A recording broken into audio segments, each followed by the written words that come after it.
모세가 죽은 후 여호수아는 모세를 이어 이스라엘 백성을 가나안 땅으로 인도할 지도자가 되었습니다. 하나님은 그를 세우셨고 그에게 직분을 주셨습니다. 그가 맡은 역할은 이스라엘을 이끌어 가나안 땅에 들어가 정복 전쟁을 해야 하는 것이었습니다. 가나안 땅에 있던 사람들은 강하며 악한 자들이었습니다. 그러므로 여호수아에게는 두 가지 큰 부담감이 있었는데, 첫 번째는 약 150에서 200만 명이나 되는 이스라엘 백성을 이끌어야 한다는 것과, 두 번째는 그 많은 사람을 이끌어 적들이 가득한 가나안 땅에 들어가 수많은 전쟁을 치르며 승리해야 한다는 것이었습니다. 그렇기 때문에 이러한 엄청난 사명을 가진 여호수아에게는 부담감과 두려움과 같은 여러 감정들이 있었을 것입니다. 그래서 하나님은 그에게 그가 하나님께서 맡기신 사역을 능히 잘 감당할 수 있도록 오늘 함께 읽으신 본문 말씀을 주신 것입니다. 오늘 본문을 보시면 어떤 구조가 있다는 것을 알 수 있습니다. 먼저 5절과 9절 뒷부분에서는 하나님이 여호수아와 함께 하시겠다고 강조하십니다. 곧 임마누엘 하나님이 되시겠다고 약속하시는 것입니다. 그리고 6절과 7절 그리고 9절 앞부분을 보시면 강하고 담대하라 라고 세 번이나 반복하여 말씀하시며, 마지막으로 두려워하지 말고 놀라지 말라 라고 말씀하십니다. 어떻게 보면 이 두려워하지 말고 놀라지 말라라는 이 표현은 앞에서 세 번 반복된 강하고 담대하라 라는 말씀과 동일한 것을 강조하시는 것입니다. 그리고 이 두 가지 하나님께서 함께 하신다, 그리고 강하고 담대하며 두려워하지 말고 놀라지 말라라는 말씀이 감싸고 있는 그 중심에 있는 것이 바로 7절과 8절에서 볼 수 있는 율법을 다 지켜 행하라 라는 말씀입니다. 여호와 하나님께서 모세에게 하셨듯이 여호수아와도 함께 하시며 그를 강하게 하시고 담대하게 하시는 이유는 바로 하나님의 율법을 다 지키게 하시기 위함인 것입니다. 어떻게 보면 여호수아가 치러야 하는 전쟁은 단순히 가나안 민족을 몰아내어 그 땅을 정복하는 것만이 아니라 가나안 민족으로 인해 이스라엘 민족이 끊임없이 겪게 될 우상 숭배와의 전쟁, 즉 하나님의 말씀대로 그 안식의 땅에서 하나님을 섬기며 하나님과 안식하는 것을 방해하는 우상 숭배와 싸워야 하는 것이었습니다. 즉 그의 싸움은 하나님의 말씀인 율법을 지키기 위한 싸움인 것입니다. 그가 지켜야 하는 율법의 핵심이 무엇인지는 23장과 24장에서도 강조되는데, 그것은 바로 여호와 하나님만을 섬기며 사랑하는 것입니다. 하나님만 섬기고 사랑하며 하나님만 믿고 따르며 언약 백성이 서로가 사랑하는 이 안식에 참여하여 누리는 것이 여호수아가 앞으로 치러야 할 전쟁의 목적이었던 것입니다. 그래서 여호수아는 이렇게 말합니다.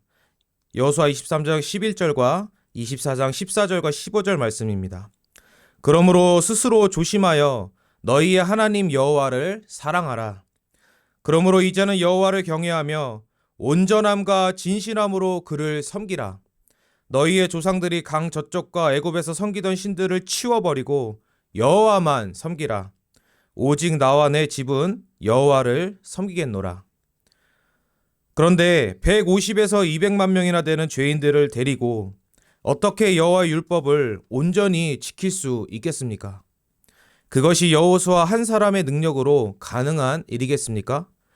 결코 그렇지 않습니다. 그래서 9절 말씀에서 하나님은 내가 내게 명령한 것이 아니냐라고 강조하시며 하나님께서 친히 그와 함께 하신다고 강조하고 계십니다. 곧 그의 임마누엘 하나님이 되셔서 그에게 명령하신 것을 하나님께서 친히 이루실 것을 강조하고 계신 것입니다. 그렇기 때문에 7절과 8절 말씀에 나오는 것처럼 평탄과 형통이 가능한 것입니다. 내가 하는 것이 아니라 하나님이 나를 위해 나를 통해 하셔서 친히 이루시기 때문에 형통하고 평탄할 수 있는 것입니다. 창세기 28장을 보시면 하나님은 야곱에게 그에게 허락하신 것을 다 이루시기까지 그를 떠나지 아니하리라 라고 말씀하셨는데, 이와 동일한 약속을 여호수아에게도 해주고 계신 것입니다. 하나님께서 친히 행하신다는 것은 모세의 오경에서도 여러 번 고백되어졌고, 특히 여호와의 사자가 나타나 이스라엘 민족을 위해 친히 싸우시며 인도하시고, 무엇보다 그들보다 앞서 행하셔서 그들의 길을 여시며 선하게 인도하심을 통해 나타납니다. 이것이 여호수아에게도 강하게 나타났는데, 그 사건이 바로 여호수아 5장에 나오는 여호와의 군대 장관을 만난 사건입니다. 5장을 보시면 여호와의 군대 장관은 앞서 행해진 할례와 유월절을 지킨 이후에 등장합니다. 할례는 언약의 표로서 믿음이요, 유월절은 대속을 의미한다면 이 두 가지를 통해 하나님의 백성을 인도하시는 분은 바로 여호와의 군대 장관, 즉 메시아이신 중보자입니다. 하나님의 백성을 인도하시며 그들의 앞서 친히 싸우셔서 그들을 구원하시고 약속의 땅을 주시는 분은 단순한 천사가 아니라 하나님과 인간 사이의 유일한 중보자로서 바로 예수 그리스도 성자 하나님이십니다. 출애굽기 3장에서 모세에게 나타나신 것과 같이 여호수아에게도 나타나셔서 그분의 임재 앞에서 신을 벗으라고 말씀하신 분은 바로 구약시대 때도 구속의 성취 역사를 감당하셨던 예수 그리스도이십니다.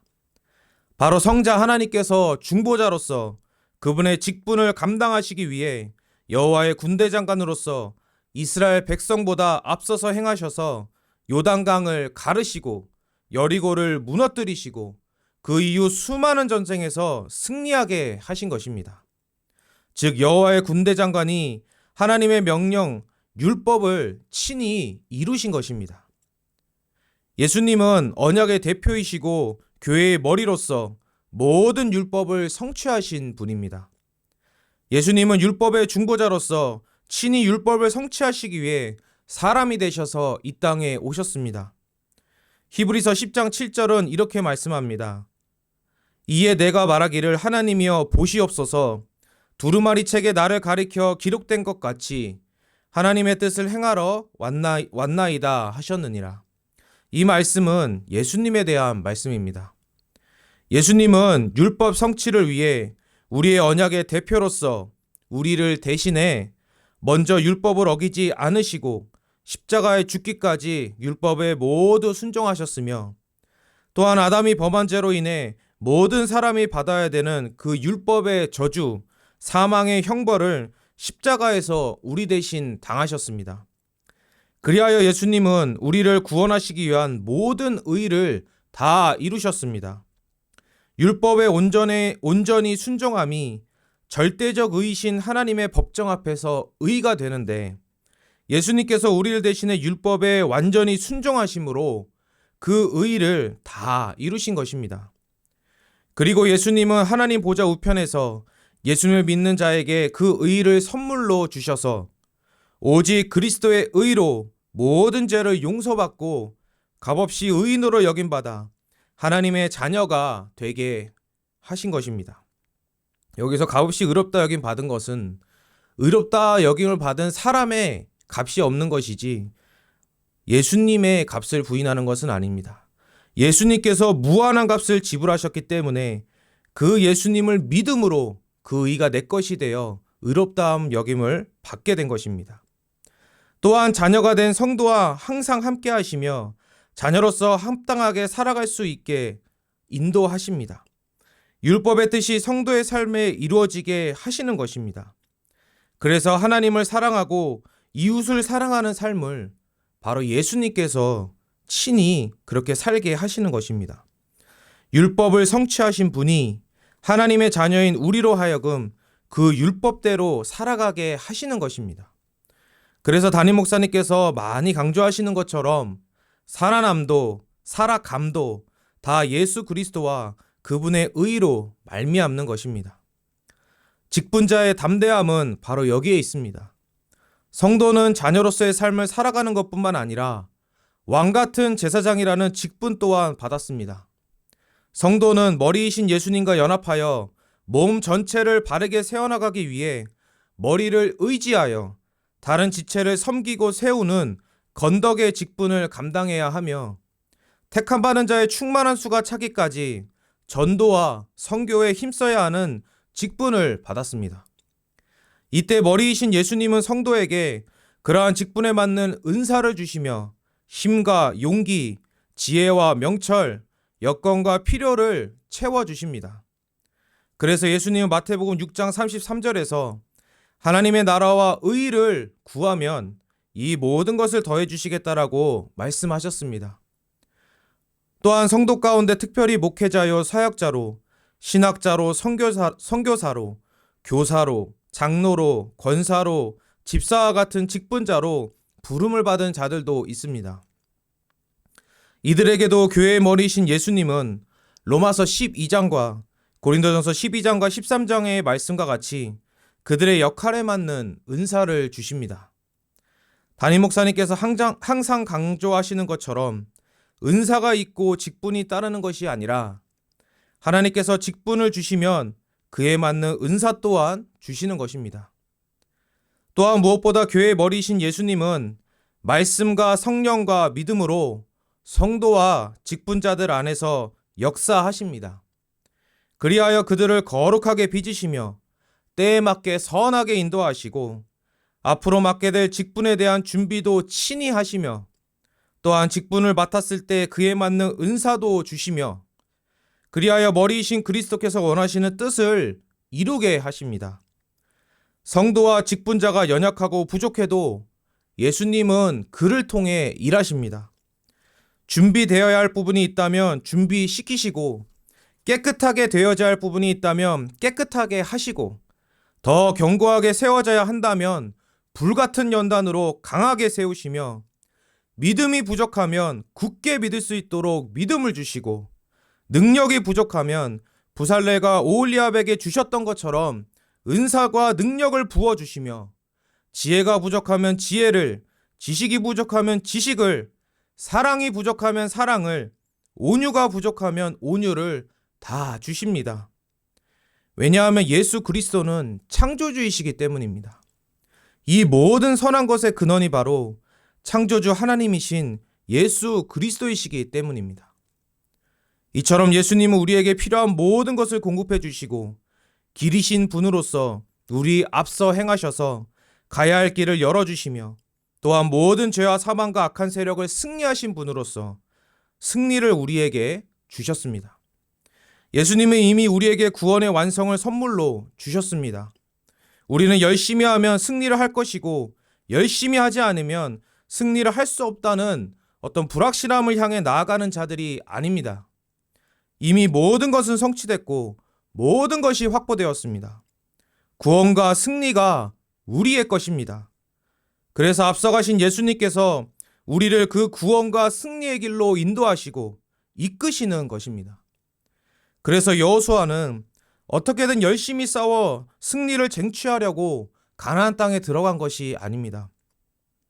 여호와의 군대 장관을 의지하여 그분이 이루시고 확보하신 승리를 취하고 누리기 위해 들어간 것입니다.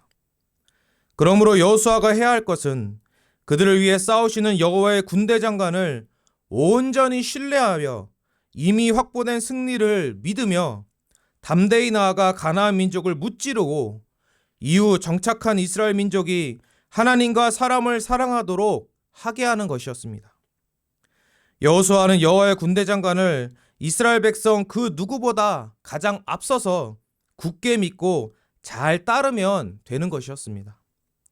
이것이 바로 하나님께서 세우신 직분자의 역할입니다. 직분자는 누구보다 예수님을 굳게 믿고 신뢰하고 의지하는 자입니다. 그 어떤 양보다 가장 앞서서 목자이신 예수님을 잘 따르는 자들인 것입니다. 그래야 직분자 뒤에 있는 다른 양들도 예수님을 잘 따를 수 있습니다. 이를 위해 직분자는 하나님께서 여호수아에게 말씀하신 것처럼 주야로 말씀을 묵상해야 합니다. 직분자는 여호와의 말씀을 주야로 묵상하여 그 가운데서 잘 배우는 자입니다. 그러면 여호와의 말씀은 시편 1편과 2편의 말씀이 우리에게 가르치듯이 그를 하나님의 아들 예수 그리스도께로 인도합니다. 이는 누가복음 24장에서 예수님께서 구약의 말씀을 통해 자신을 증거하신 것을 통해서도 알 수 있습니다. 그리고 예수님이요 사도들도 성경을 통해 오직 예수님만을 증거하였습니다. 그러므로 여호수아는 싸움을 잘하거나 전략을 잘 짜는 능력이 필요했던 것이 아니라 이스라엘 백성 가장 앞에서 그 누구보다 여호와의 군대 장관을 믿고 신뢰하여 그분만을 따르는 것이 필요했습니다. 이를 위해 율법을 주야로 묵상해야 했던 것입니다. 율법이 이를 가르치기 때문입니다. 또한 직분자는 8절 말씀처럼 말씀이 입에서 떠나지 말게 해야 합니다. 왜냐하면 자신만을 위함이 아니라 바로 자신에게 맡겨진 영혼들에게도 말씀을 먹이기 위함입니다. 그들에게 항상 말씀을 먹이는 자가 되어야 하는 것입니다. 이는 교회의 목사뿐만 아니라 장로나 집사 등 모든 직분자에게 해당하는 것입니다. 항상 은혜의 말씀에 붙들려 있어 성도의 기쁨을 돕는 것이 직분자의 역할인 것입니다. 예수님은 우리의 연약함을 아시고 먼저 우리에게 찾아오셔서 두려워하지 말고 놀라지 말며 오직 강하고 극히 담대하라고 먼저 말씀해 주십니다. 예수님은 마태복음 28장 20절에서도 세상 끝날까지 우리와 함께 해주시겠다고 약속하셨습니다. 그분이 함께 하시며 말씀과 성령으로 우리 안에서 사시며 선하게 역사하시고 천군 천사로 보호하시며 모든 길을 형통하고 평탄하게 하시기 때문에 우리 직분자들은 담대할 수 있는 것입니다. 직분자의 담대함은 예수 그리스도와 그분의 말씀에 있습니다. 그러므로 사도 바울과 같이 우리가 약할 때 강함인 것은 우리는 약하고 약할 수밖에 없지만 우리 안에서 일하시는 예수님은 강하시고 그분의 능력을 말씀과 성령으로 우리 안에 역사하셔서 일하시기 때문에 우리는 바울과 같이 담대할 수 있습니다. 그러므로 우리는 우리 자신으로 낙심하지 말고 예수 그리스도와 그리스도의 말씀과 성령을 굳게 믿고 항상 의지하여 우리의 일을 감당해야 합니다. 항상 말씀을 가까이 하고 기도로서 예수님을 의지하여 예수께서 우리 안에서 마음껏 사시며 일하시도록 해야 합니다. 우리가 아무리 큰 역할을 감당한다 해도 여호수아의 역할보다 더 엄중하고 막중한 임무를 맡은 것은 아닙니다. 그럼에도 불구하고 여호수아는 율법의 말씀을 붙들고 여호와의 군대 장관을 믿고 신뢰하여 자신의 직분을 끝까지 잘 감당하였습니다. 우리에게는 여호수아보다 더 큰 은혜가 주어졌습니다. 왜냐하면 우리는 성취의 시대, 새 언약의 시대를 살고 있기 때문입니다. 그러므로 우리는 여호수아보다 더 강하고 담대할 수 있습니다. 우리에게는 그리스도의 다 이루신 의가 믿음으로 주어졌고 영원히 흔들리지 않고 변하지 않는 자녀됨이라는 신분이 은혜로 주어졌습니다. 그러므로 오직 예수 그리스도를 믿고 신뢰하여 강하고 담대하게 맡겨진 직분을 잘 감당하며 누리시는 저와 여러분이 되기를 간절히 소원합니다. 아멘. 기도하시겠습니다. 거룩하고 자비로우신 하나님 아버지 감사합니다. 우리는 심히 연약하고 부족하오나 우리에게 예수 그리스도와 예수님의 말씀과 또한 예수님의 영이신 성령을 값없이 선물로 주셔서 오직 저희를 의롭다 여겨주시고 또한 직분자로 삼으셔서 예수님이 우리 안에서 마음껏 일하심으로 하나님이 원하시는 뜻을 우리를 통해 친히 이루어 주시니 감사합니다. 하나님 아버지, 저희는 저희 혼자가 아니요 우리 안에 예수께서 사시고 또한 우리에게 예수님의 말씀이 있으며 우리의 보혜사이신 성령이 있사오니 극히 담대하고 강하게 서서 하나님이 맡기신 그 직분을 잘 감당할 수 있도록 도와주시고 자녀로서의 삶을 온전히 살 수 있도록 항상 선하게 저희를 인도하여 주시옵소서. 저에게 믿음을 더하셔서 예수님을 더 굳게 믿게 하시고 그 말씀을 주야로 묵상하여 항상 예수님을 잘 따르는 가장 앞서 있는 양이 될 수 있도록 저에게 큰 은혜를 허락하여 주시옵소서. 특별히 지금 남미에서 또한 사역을 감당하시는 담임 목사님을 강한 손으로 붙들어 주셔서 안전을 지켜주시고 능력을 더하셔서 말씀이 선포되고 가르쳐질 때 생명과 풍성함의 역사가 강하게 일어나게 하여 주시옵소서. 감사드리며 거룩하신 주 예수 그리스도의 이름으로 기도드립니다. 아멘.